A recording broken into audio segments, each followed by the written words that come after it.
Good evening, good afternoon, good morning, or whenever you happen to be listening to this. Welcome to the Film Realist Podcast, the film and TV podcast from a complete nobody. That is hopefully for somebody. My name is Kyle Naranya, and welcome to episode 190. And on this week's episode of the podcast, I'm going to be reviewing another Glen Powell film, this time, How to Make a Killing. Are you gonna see a movie where Glen Powell kills off a bunch of his long-related rich family?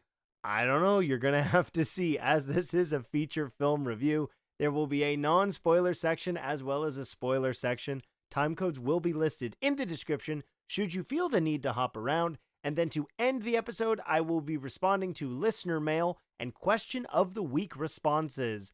Let's find out how to make a killing. Non-spoilers. Okay, gun to your head. What would you even do with $1 billion? Why do you have a gun in my head? This movie, more than anything, at least for me as somebody who absolutely adores pop culture and evaluates films as my passionate hobby, if you've not noticed, there's 190 episodes of this show now. I think it's been very interesting to track the trajectory of Glen Powell. Obviously, had been working for a while since Spy Kids 3D, but really blew up around Top Gun Maverick. So we're in 4 years now of him being a mainstay, at least in front of Hollywood, burgeoning on A-list stardom. Obviously, we had Hitman, which was a Netflix phenomenon. Anyone But You is maybe one of the most masterful uses of marketing and rumor mill and the press all around that led it to being a very successful romantic comedy.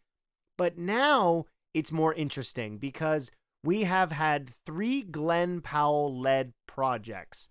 Twisters, which did okay and was genuinely received all right. Then there was The Running Man, which bombed very hard. Although I had mixed feelings on it, it does seem to have had decent reception from people who love the book. Now, we're on How to Make a Killing. This is an A24 project with a very fascinating subject matter about somebody who has been left to the side from a spoiled rich family and does something about it so that way he can hopefully get his inheritance.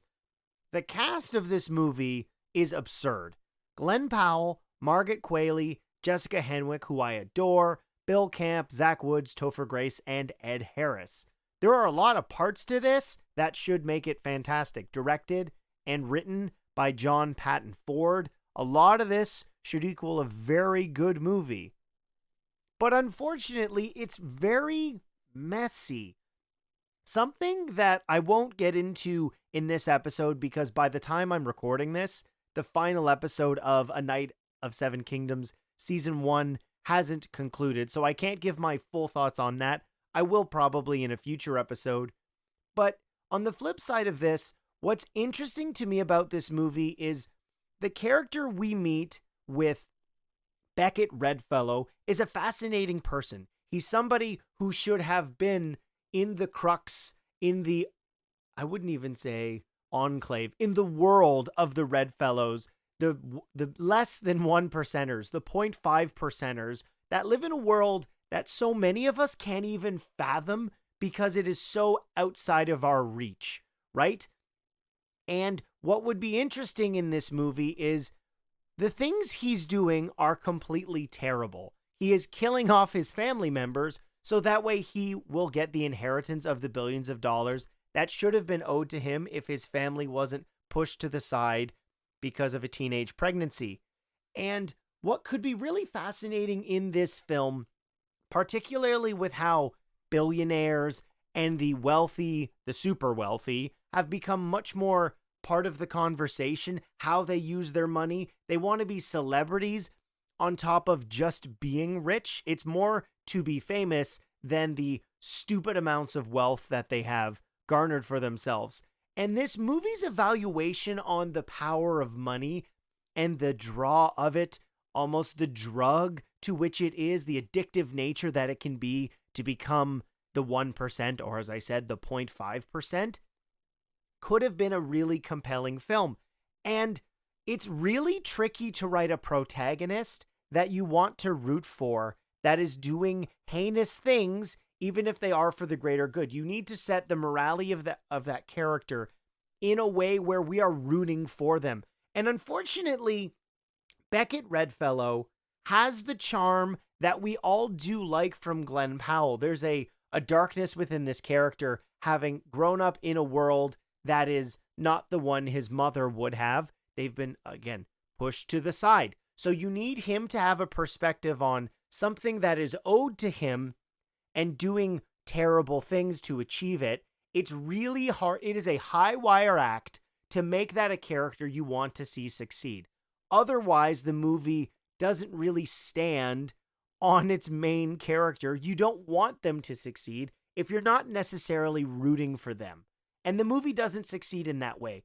I think the movie is great when it is looking at the allure of wealth. We have a character in the movie who is obsessed with that status and what it means, and does some, I wouldn't say equally as heinous, but does some terrible things in the middle of the film that really is a side story and then ultimately comes to a head as part of the main climax of the film, who also has this obsession with wealth and power. And they aren't necessarily presented as a mirror, as opposed to somebody who is standing toe-to-toe with what Glen Powell is doing in the movie. I think he's very charismatic, and this almost feels as if it's Glen's portrayal of Patrick Bateman from American Psycho, somebody that is obsessed with a goal, but is battling with their own internal demons and what is enough. This idea of, do you have everything that you've wanted, or do you keep going, trying to fill that empty void that's been left inside you? And I just don't really care about this main character. On the opposite side of that, I kept thinking about Dexter. And the reason I was thinking about Dexter is why that character has been welcomed, beloved by entertainment fans, TV viewers, is he is killing off the worst of the worst, where you can sort of side with the system is broken and his rules, his code, result in the deaths of these people. Where Beckett killing off family members, the movie doesn't give us enough time to really want those people to be killed. I understand that the film's main goal is to be a black comedy, and that's fine. There is humor that is woven throughout the film, but the balancing act of a shared goal, or our main character's goal, and the people he is killing, they should be people, at least in his perspective, his point of view, that you don't necessarily mind being killed. You need to present the ultra rich in a way where it shows how disconnected they are, treating people inhumanely, so that way their removal from society doesn't feel like a crime. You are hiding the fact that morally, and with a level of ambiguity, that you are siding with the protagonist. The main cast of the film is quite entertaining. You get to see a wide range of people you probably are familiar with within the ultra wealthy, and I like that we get to see a perspective on how wealth is used when it is passed down generationally, that level of nepotism that is inevitably a part of that situation.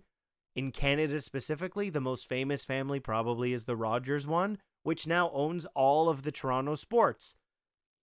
And this film's insight into that really doesn't round those characters enough, and our main family member with Ed Harris's Whitelaw Redfellow is just not in the movie enough to really frame him even successfully as the big bad, the guy that did the heinous thing with getting rid of his daughter, and this has then set Beckett on his rampage of killing his family members. There's a connective tissue that's missing in the movie, which is disappointing because there's a lot of people in this I really like. Glen Powell as a leading man seems to be this experiment, and I don't know if it's necessarily worked out. Funnily enough, while looking into this script was on the blacklist in 2014 under a completely different name, and it's kind of been hopping around, and I don't know if this was the next project to have Glen Powell in. We had 2 blockbusters with Twisters and The Running Man, and these just don't seem to be opening well. I don't know if it's that Glen Powell is not a draw. I do think that this is a movie that will do quite well on streaming because it has a lot of familiar characteristics that reminded me of other films that are sort of within this genre. So I left the movie just kind of underwhelmed, which is disappointing because this did feel like a palate cleanser from some of the movies I've seen already this year. They've been very different. 2026 is a year that's going to have some insane films, but coming from Wuthering Heights to this, which is not ultimately going to be successful unless it has an absolutely incredible second weekend, I would say you could probably skip this, but if you see it popping up on streaming sometime, maybe it'll be worth your time. I don't know. For me, it's a one-off that I will not be thinking about, nor will I be watching it again.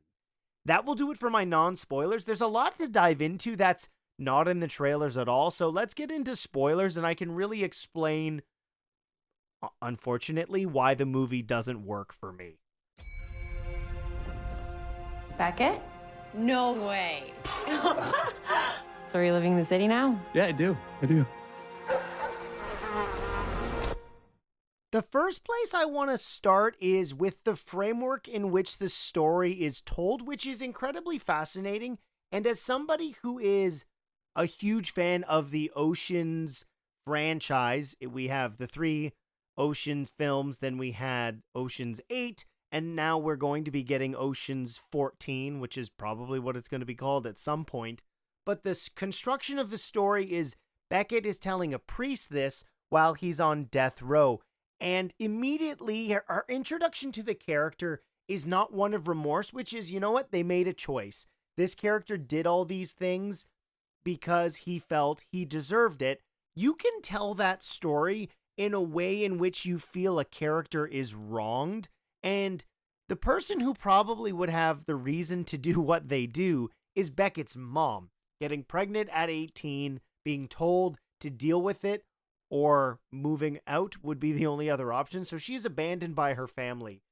And I think if the movie took the opportunity to show us more than the one time in Beckett's life and his mom's life that they were completely abandoned, yes, we see them on their own, but the world in which Beckett is grown up in, clearly his mom is somebody who understands the power of wealth, but unfortunately, the world in which she has Beckett grow up is one where it is one of the most important things.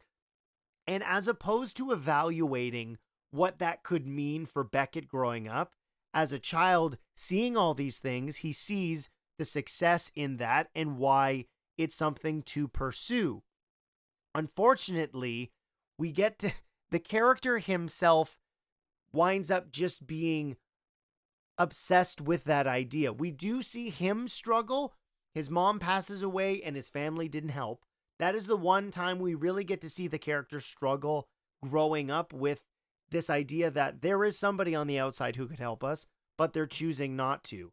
We flash forward to him being older, and he's doing okay. It isn't until he sees Margaret Qualley's character, Julia, from childhood, somebody who liked him, and it seemed like she was obsessed with the idea of status even then as kids, but their relationship as children isn't fully fleshed out, and unfortunately with that, when we get to see the character again, we see that there is something twisted about her, and I think Margaret plays this really effectively because immediately she's somebody to not be trusted. She's clearly morally gray because she doesn't have any issues with flirting with she is going to be getting married, but still has this fascination with Beckett. He's been in love with her forever. And it is her idea, at least the implication, to start killing people off because then maybe you will get this money that is deserved to be yours. And Beckett, with the suggestion, it doesn't really paint any direct choice, at least this initial one, as one he makes. He sort of just starts looking into who are the people that I could off and lead to giving me all this money. And the downward spiral of the murder choices, you could present the film, and I said this in non-spoilers, in a way in which the family members who are getting some of the wealth are heinous human beings, or make it even more on the tragic side, which is ironic, having reviewed Wuthering Heights last week, that these are people that didn't deserve it. The movie just sort of stays directly in the middle, which is, yes, these are people of nepotism. They have lots of wealth, but we don't paint them in a way where they're absolutely terrible people. They're just people, and not even in a three-dimensional way where it shows that even with having money, they understand what the real world is like. We get such brief moments of them that they're not even untimely, I guess they would consider that, but their murders just happen very quickly. It doesn't give us enough time to establish that Beckett is really struggling with this idea that things are more difficult than they should be, or even on the flip side of that, he seems to be completely impartial to what he's doing. So the character isn't having any real character struggle. He's just killing people. He's not having or feeling success or confidence or enjoyment, enthusiasm of any kind. He's just killing people, and his life does slowly start to get better. The first person he kills off, he ultimately winds up working for that guy's dad and starts making real money. He's working on Wall Street. Things are turning around for him. He's got a real job after getting fired from the tailor store he was working at. And it's at that point he meets Jessica Henwick, who is actually dating one of the cousins he offs, Zach Woods, obviously from The Office. And I think that's really where the movie should have focused more on the idea, the allure of money, because he is killing people to a certain point and then realizes, I'm happy with where I am. There should have been more time with that. At only 145 minutes, the movie doesn't sit with anything for long enough, where his happiness seems to be real, but it is only when Margaret Qualley's character of Julia comes back into his life and threatens him that he starts to fall apart. And that's really near the end of the movie. I think if we saw that the other deaths really made Beckett struggle with this idea, because he does have a happy life with Ruth, Jessica Henwick's character. They're getting married, they're getting engaged. Things are going well. There is not this back and forth with, I still want this thing that is owed to me. You heard in a clip leading into the spoiler or non-spoiler review about what would you do with $1 billion. And there should have been more conversations about money. Julia, Margaret's character, is obsessed with wealth. We see that throughout the movie, and her character's not in it enough to have her really be a dark side that is an alluring force to Beckett. They just sort of collide at certain points, and then when the story requires it, Margaret shows back up. There are 3 main scenes in which this is the case. We understand that she's getting married. She's not happy while she's married. She thinks maybe she needs investments. Sees Beckett in real life. Says, hey, give me some money under the table. He says no. And then she threatens him because she hired a private investigator to start following the other people around once they started getting killed. Even the FBI agents that really should be more of a focus of the overall narrative just sort of show up at random points. My main frustration with the movie is it is really constructed in a way that feels reminiscent of something like the Soderbergh Ocean movies, as I brought up earlier. But there's not enough style, there's not enough zip to the movie to really feel as if this is a big theatrical experience. It's cool. They shot in Cape Town and in South Africa, so it has a different look than you typically would get in other films that are supposed to be taking place in New York. And Beckett as a character is not one that you are rooting for, you feel compelled by, and ultimately his challenge once he sees the blackmail that Julia has to embezzle money so that way she can live the life that she wants. That relationship, because of where the film ends, doesn't feel as if it is a natural conclusion, because allegedly he has loved her his whole life and she does frame him for the murder of her husband, which is the reason he is in jail. But if there were more sequences showing that these characters are drawn to each other, again, it is hilarious to me that there are similarities between Wuthering Heights to show that these characters, similar to, I think, why that movie struggled, is she should be alluring and drawing him to a world that he wants to be a part of. Jessica Henwick's Ruth spent time with one of Beckett's cousins, but what's interesting about that character is she's somebody who lived in the high fashion world and decided to become a teacher. She's somebody who realized the meaning of hard work and being somebody who is a constructive part of society. Drawing Beckett away from Julia, and the movie should have presented more of a pulling between those two worlds, because she seems happy to be a part of the wealthy once he kills Ed Harris, Whitelaw, his grandfather, who does try to kill him, which is a sequence that I was not expecting at all. There is a moment in the trailer where he has a bow and arrow, but the movie at no point has any level of action outside of the murders, which are fascinating in the way that they're done, and you get brief moments of Beckett investigating how he could do this, but his awareness on how to successfully murder a lot of people and not get caught is almost a footnote in the movie, which I found really interesting.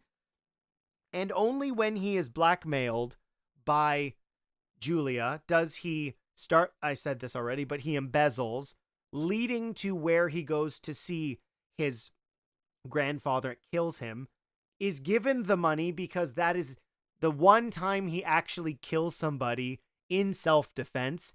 He is not found guilty of any of those things, but it is when Margaret kills her, I guess he's dead, but kills her husband, that he's framed for that murder. And Ruth then leaves him, not believing that he is innocent. We don't get a scene where he says he didn't do it. He is convicted of that. And it feels like the movie has scenes missing from it. I don't know if that was to get closer to that 90-minute runtime, but it's disappointing because if you flesh this movie out more, I think I would like it substantially more. There are parts of this story that would more effectively explain why characters do certain things that they do, and it's frustrating because the conclusion of the film is Julia says that she will release her dead husband's suicide note, something she probably made him write, before being killed by her, most likely, so that way he's found innocent and exonerated for the crime. This does happen, which is why Beckett tells the priest, because he believes he's going to get exonerated for the crime and set free. He is then let free with a spare moment, and Ruth leaves him after giving back the locket of his mother's hair, and he winds up with Julia driving to the family mansion, the place he did always want to be. But the movie's final shots don't show Beckett truly to be devastated by this choice, because now, even though it's not his, he's still living in that world that he always wanted to be. The balance of that final message, I think, is really mixed. While it fits in with the ideology his mom handed down, I think the character should be much more broken given all of the things he's been through. So the movie, I can see a movie within the movie that I would absolutely adore, but based on what I've seen, it's kind of, it's disappointing and underwhelming. Maybe you'd like it on streaming, but I don't recommend going to see this in the theater. That will do it for my full spoiler thoughts on How to Make a Killing. Now let's get to listener mail and question of the week responses. Can I ask you a question? Just one? There's something I've been meaning to ask you. I ask the questions, you answer the questions. Why do you ask questions to which you already know the answers? Did that count as a question? Yes. Damn it. Last week's question of the week was, who would you cast Glen Powell as in the MCU? Scotty Cameron wrote in, I haven't seen much of him despite him being a popular actor in recent years. From what I've seen, I think he would be wanting to be a human character in the world of X-Men like Robert Kelly or Colonel William Stryker. Maybe if the MCU does a proper Wolverine origin story, he could play Abraham Cornelius or Andre Thornton, the actual scientist who experimented on Wolverine. The last character I have in mind was Arcade, basically the Joker in Jigsaw, but an X-Men foe. I think that's fascinating, Scotty, that even having not seen a ton of his stuff, you have him more as a supporting character. And I'd be really curious if we see some of Glen Powell's roles start to transition more to that. It's clear, obviously, he's a known name and popular, but hasn't been a draw so far in the projects he's choosing. Maybe he'll pick something that's guaranteed to make money. I don't know, but I think it's interesting that's what you have him cast as. Dylan writes in, Glen Powell in the MCU feels like he'd make sense as a version of Cyclops. Besides X-Men, we're really starting to run out of Marvel characters to use that the mainstream public would have any awareness of. That's interesting, Dylan, because what I find fascinating about the MCU is we're not too far away from a complete reboot where stuff that people like will be kept, but things that people don't like will be gone. And I'd be curious if maybe he winds up being in one of those roles that was maybe played by a different actor. I don't know. I thought it would be fascinating to discuss, and I appreciate everybody's answers for the question of the week.